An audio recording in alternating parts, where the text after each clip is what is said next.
পাকিস্তানি হানাদার বাহিনীর বিরুদ্ধে টানা ৯ মাসের সশস্ত্র মুক্তিযুদ্ধের মধ্য দিয়ে ১৯৭১ সালের ১৬ ডিসেম্বর বাংলাদেশ স্বাধীনতা অর্জন করে। যুদ্ধের শেষ পর্যায়ে এই সংগ্রামে যুক্ত হয় ভারতীয় সেনাবাহিনী।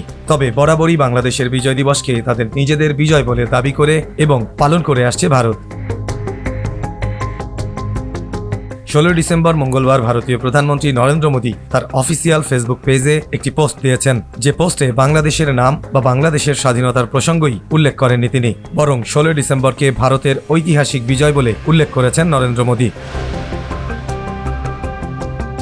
ফেসবুক পোস্টে নরেন্দ্র মোদী লেখেন, ১৯৭১ সালে ভারতের ঐতিহাসিক বিজয় নিশ্চিত করতে যেসব সাহসী সেনা সদস্য আত্মত্যাগ ও বীরত্ব প্রদর্শন করেছেন, বিজয় দিবসে তাদের স্মরণ করছি।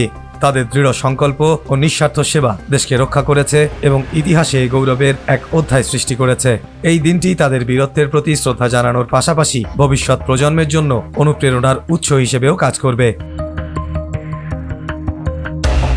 ভারতের প্রধানমন্ত্রী এমন দাবি করলেও ঐতিহাসিকভাবে এই দিনটির মূল বিজয় বাংলাদেশেরই, কারণ ১৬ ডিসেম্বর দীর্ঘ রক্তক্ষয়ী যুদ্ধের পর স্বাধীনতা অর্জন করে দেশ হিসেবে জন্ম হয় বাংলাদেশ রাষ্ট্রের।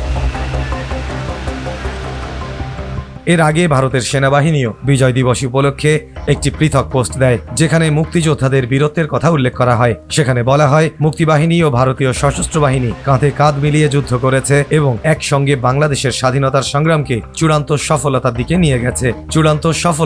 নিয়ে গেছে। এই বিজয় ভারতীয় সেনাবাহিনীর ইতিহাসে এক নতুন অধ্যায় যুক্ত করেছে, দক্ষিণ এশিয়ার রাজনৈতিক মানচিত্রে বড় পরিবর্তন এনেছে এবং স্বাধীন রাষ্ট্র হিসেবে বাংলাদেশের জন্ম দিয়েছে।